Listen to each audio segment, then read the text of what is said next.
Welcome back. The temperatures for Saturday's Cy-Hawk game will be hot, likely in the 90s. And Local 5 meteorologist Brandon Lawrence explains how rare that heat is for the annual tradition.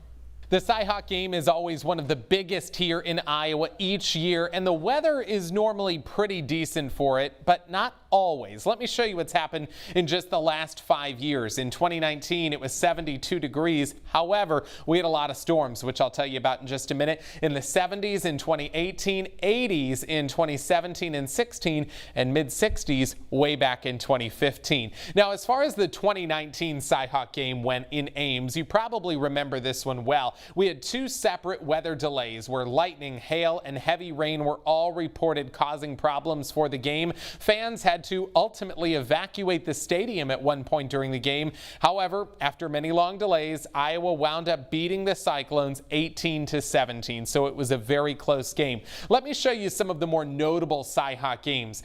Iowa's biggest win was back in 1985. The temperature was 68. They won 57-3. Iowa State's biggest win was in 1978. It was a warm, beautiful day, 31-0. Now, the highest scoring game ever actually occurred twice, 44-41, both of those in overtime in 2011 and 2017. Both of those games had temperatures in the 80s. Believe it or not, way back when, we had games in November. That's when we had the lowest scoring games twice.